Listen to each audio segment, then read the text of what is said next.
So, this will be the second video I make about this light novel, Blade and Bastard. I'm actually doing this in preparation for the second volume that recently came out. Today, I thought I'd talk about the main characters of this story. As I mentioned in my previous video, the setting of Blade and Bastard is very similar to that of DanMachi. There's a city and a dungeon within the city. Every day, adventurers will journey into the dungeon to fight monsters and find treasure. The dungeon itself is an incredibly dangerous place. People who are considered powerful on the surface are considered weak within the dungeon. Now, on the monster side of things, we have dragons. Dragons are considered legendary beings on the surface, not so much within the dungeon. That's the barometer you have to consider when thinking about this story. So, as you can imagine, for a place this dangerous, a lot of people die within the dungeon. However, in this universe, death does not have to be the end. Resurrection mechanics exist in this story. So, if you and the boys go down into the dungeon and one of the boys gets, well, goblinated, no problem, just drag his happy ass to the surface and to a local church. Alternatively, if you aren't able to bring your party member back with you, maybe a corpse collector will find them. Iramis is a corpse collector and the first of the main characters you meet in the story. And just for the record, I have no idea if I'm pronouncing his name correctly, so don't quote me on that. Anyway, Iramis is a corpse collector. It's his job to go into the dungeon, find bodies of dead adventurers, and drag them up to the local church. The majority of what you learn about him comes from other people talking about him. He carries a black rod with him. Because of that, most people assume he's some type of mage. He was resurrected at some point, and due to the resurrection, he was left without his memories. He also goes alone into the dungeons. However, he is actually very cautious while in the dungeon.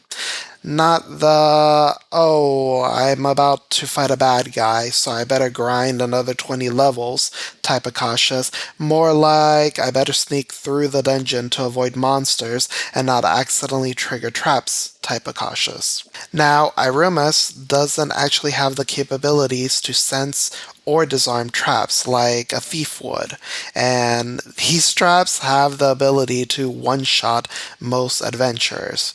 Instead, he has a tool he carries with him that he dubs the creeping coin. Essentially, it's just a coin tied to a string. He'll toss the coin, see if it triggers a trap, and slowly pull the coin back towards himself. If the coin doesn't trigger a trap, then he knows it's safe to walk through that area. He'll repeat this process over and over again. And because he does not have the ability to disarm traps, he will actually ignore treasure chests he happens to find in the dungeon, at least when he's traveling alone. Not worth the risk of accidentally setting off an explosion or getting a crossbolt through the eye. So, the story itself starts off at the church. Prior to the start of the story, Iramis had found a couple of dead adventurers and taken them out of the dungeon. Somehow the church had tracked down the party members of those dead adventurers. The leader of this group was only referred to as Fighter. Real quick, I mentioned before this is the same author who does the Goblin Slayer series. Unlike Goblin Slayer, the people in this story are not just named after their classes or their race. They actually have actual names. Well, in most cases at least. Fighter just never got a name within the series. Honestly, he's not even important after this particular scene. So, anyway, so Fighter agrees to pay the tithe to resurrect his dead friends. Unfortunately, the resurrection fails. Fighter is understandably livid over the failed resurrection. Iramis then walks over to Fighter and demands payment for his services, i.e., dragging up his dead friends. That pissed Fighter off even more. The priestess who was performing the resurrection tries to defuse the situation by explaining that technically the resurrection did not actually fail. It's just that God felt that the dead adventurers had lived their best lives, so there was no reason to send them back. I actually talk about this a bit more in detail in the last video I do about Blade and Bastard. So this obviously did not make Fighter feel any better, however, he does leave afterwards. Aramis did receive payment from one of Fighter's living party members, though. I should probably mention that Aramis is not well liked in the city.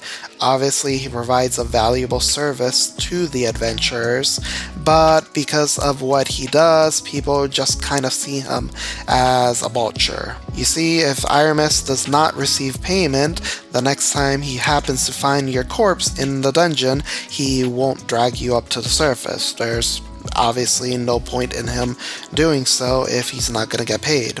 After the scene, Aramis goes back to the dungeon to track down some more corpses. He comes upon a chamber with signs that an explosive trap had just gone off. He figures that a group of adventurers had set off the trap, so he decides to track them down. Aramis finds what's left of the party, surrounded by a group of orcs. Most of the party is dead, but Aramis sees that one of the group is still alive. What Aramis believes is a young boy was collared and chained to one of the dead adventurers. This boy is trying to fight off the orcs, but the chain is kind of limiting his movements and he can't reach any of his targets. Now, this would be the moment in the story where the dashing hero would rush in, slay the orcs, and free the child. So what does Aramis do? He helps. He casts a fire spell that breaks the chain. And that is all he does. And this is going to be a pattern of behavior for him. To be fair, that is all that he needed to do. The child, now able to move freely, blitzes the orcs and kills all but one of them. Aramis literally just watches all of this happen. I don't know if this is because of pure apathy, to let his companion gain EXP, or sheer laziness. The story doesn't really say. The last orc proved that he was a relative of the Joestars and bolts immediately. The child tries to go after the orc, and Aramis stops him, saying there's really no point in going after him anymore. Again, there's going to be another pattern of behavior for him. So, this child is the detrigonist of the story. Her name is Garbage. You find out very early on that she can't speak. She communicates by barking like a dog. She's also pretty powerful as a melee fighter. Her class is never given in the story, but I personally guess she is some type of berserker, if not just a standard fighter. Another character mentions later on that she received a greater blessing from the goddess when she was born. In Dungeons & Dragons term, which this story takes a lot of inspiration from, she had a lot more attribute points at character creation. So if anyone's ever played Dungeons & Dragons and played with somebody that rolled so high, all their stats were in double digits, this is basically that character. So Garbage was a slave. Not in the isekai way. You see, prior to the start of the story, Garbage was in a slaver's cart that was attacked by monsters. This occurred somewhere outside of the city. Anyway, Garbage was the only one that survived the monster attack, and she was eventually found by adventurers who decided to collar her and use her as a meat shield. The name Garbage comes from the fact that not even the monsters wanted to eat her. And I'm gonna pause right there for a moment. This is one of the moments that actually really annoys me in this story. The name Garbage. Nobody takes issue with the name. Nobody. Actually, correction. One person briefly mentions that the name is inappropriate, but then drops the issue at a minuscule amount of pushback. No one else does, though. I can sort of understand why Aramis wouldn't care, but literally everyone else is a lot more normal than he is. Heck, there are several moments in the story where Garbage is being doted on as if she were a puppy, and again, not one of the people doing the doting decides to say a word about the name. It's bizarre to me. So at least for the remainder of Volume 1, we will be sticking with the name Garbage. Anyway, so now that Aramis had found his meal ticket for the day, he bags up the corpses and begins dragging them to the surface. Garbage started following him from that day. You learn later on in the story that Garbage only started following him because he was nice to her. At least at first. Then she began following him because he kept feeding her. Which I can relate to. I always follow people around that give me food. From that moment on, Aramis and Garbage became a team. Eventually the duo go down into the dungeon again to hunt for more corpses and are accosted by 6 adventurers. You see adventurers fighting within the city. Yeah, that's strictly prohibited. The dungeon is free PvP though. Why are these people attacking Aramis? The 6 of them plus Garbage were involved with the same clan. They weren't members, they're more like assets to the clan. So clans in this universe appear to work in a similar way as familias do in Danmachi, minus having a god/goddess at the center of the familia. In the case of Garbage, she was a slave of the clan and they wanted her back. So they assigned the 6 assailants to grab her and kill Aramis if necessary. The assailants split off into 2 groups of 3 to separate the two. One of the guys blitzes Aramis. Not a bad idea, jump the mage before he can get a spell off. Unfortunately for him, this is the moment Aramis reveals a hidden blade within the Black Rod, a katana. With a single slash, Aramis decapitates the guy charging him. During that time, Garbage dispatched all 3 of her assailants. The way it's described in the light novel is her sword whistled from right to left. 3 times, 3 screams, 3 corpses. Again, Garbage, very high stats for this world. So, 2 to go. Aramis is facing off against a fighter and a thief. The fighter charged at Aramis, and Aramis, with another flash of his sword, managed to chop off the fighter's hands. Quick note for this story, Aramis starts thinking to himself that with a priest or a cleric available, a simple healing spell would actually be able to attach this guy's hands back. This type of injury isn't fatal and it isn't career ending in this story. However, there isn't a priest or a cleric nearby and this guy is bleeding out. So Aramis does the only thing he could think to do, and Mercy kills the fighter. So all that was left is Aramis and Garbage on one side, and the thief on the other. This man took one look at his situation, and again, Garbage tried to chase after him, but Aramis stopped her. He actually had reasoning this time. They now have 5 corpses to take to the church, and they will need somebody still alive to pay off the tithe. It's not the most moral business model, but you know what? They attacked him first, so screw it. So again, Aramis bags up the bodies and begins to drag them off to the surface. But what about the thief that ran away from the duel? This is Raraya, and he is going to be the 3rd character to round out our party. As I mentioned before, he's a thief. His specialties revolve around mapping out the dungeon and sensing/disarming traps. He's also skilled at parrying attacks. If this were actually Dungeons & Dragons, I'd say he could probably prestige class into a swashbuckler. You also find out later on in the story that he's actually quite skilled at his job. or gets scaled very easily.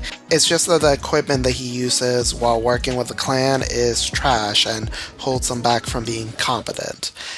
As I mentioned before, he was involved with the same clan that had enslaved Garbage. Like Garbage, he wasn't really a member of the clan, he was merely an asset. All his dead companions were assets as well. After the failed attempt to capture Garbage, Raraja made his way back to the clan to report their failure. The clan beat him, took whatever he had on him, and kicked him out. Now, this isn't the first time he saw the clan's cruelty. At one point, he remembers going down into the dungeon with another party. This party included Rias in this universe are basically hobbits or halflings. So this girl was a thief, much like Raraja. The party leader at the time assigned this girl to disarm a trap on a treasure chest. She made the mistake of looking into the keyhole and got a bolt through the eye. She died instantly. Her team leader laughed, kicked her body to the side, looked at Raraja, and said, "You're up." So, before going back to the base, Raraja was smart enough to squirrel away a gold coin so that at least he could get something to eat. The only thing he could afford was some old dark bread, so he decides to go to a local tavern in order to contemplate his next move. Raraja decides that he's going to resurrect his former team, the issue being that he has no money. It's at this point that he is approached by a man in a robe. Raraja automatically assumes this man is a mage or a priest. This man takes pity on Raraja and offers him a bowl of stew, which is obviously much better than the black bread he's eating. He also offers Raraja a job. Again, I can relate to being open to new things if first offered food. I may have problems. Anyway, so the next scene finds Iramis and Garbage back in the dungeon. They'd been exploring it for some time, so they decide to set up camp and go to sleep. Iramis pulls out a vial of holy water and creates a circle around the camp. Apparently, this keeps monsters away from them while they're sleeping. Unfortunately, it only works on monsters though. Before falling asleep, Iramis noticed a shadow moving at them with a stone orb. The shadow tosses the orb and a flash of light engulfs all three of them. As you may have guessed, the shadow was Raraja. The job offer from earlier was to throw the stone at Iramis and Garbage. Iramis would later comment that this was called a demon stone. If it was made well or the user knew what they were doing, the demon stone would transport the target to another part of the dungeon, which is exactly what happened. Raraja assumed the stone was made well because he clearly had no idea what he was doing. So, Raraja found himself in the unfortunate position where he was stuck in some unknown part of the dungeon with two people that should rightfully want to kill him. To his luck, Iramis treated this more like an annoyance than anything else. Iramis used a spell to determine they were still on the first floor of the dungeon and started walking away with Garbage. Raraja, having nowhere else to go, decides that he's gonna follow. Gonna be honest with you, if this was a D&D game, I probably would have killed him. My redemption paladin would have turned vengeance out of sheer annoyance.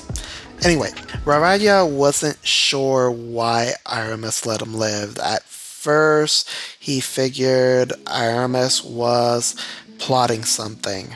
Iramis tried to assure him, saying that he honestly didn't care. My personal opinion, I think Iramis was still thinking about the potential money he could get from Raraja's former party. Joke's on him, Raraja didn't have any money. Eventually, the trio come across the chamber. Raraja wants to find a way around, but Iramis decides he's going to push forward. That was a bit of a mistake. The trio walk into a room with a gas dragon and a mob of minions. Again, I should mention, dragons, considered legendary on the surface, here they were considered fairly weak enemies. Still, between the dragon and the minions, Rauraya was doing everything he could just to stay alive. All he could do was parry. Garbage was faring a little bit better.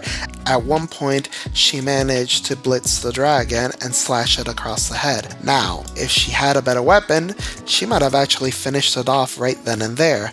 Unfortunately, she only managed to tear off a few scales off the dragon's head. So, after some time, Rauraya and Garbage were being overwhelmed by the mob of minions. Aramis decides to go on the offensive and starts thinking about what kind of spells he could use with his limited spell slots.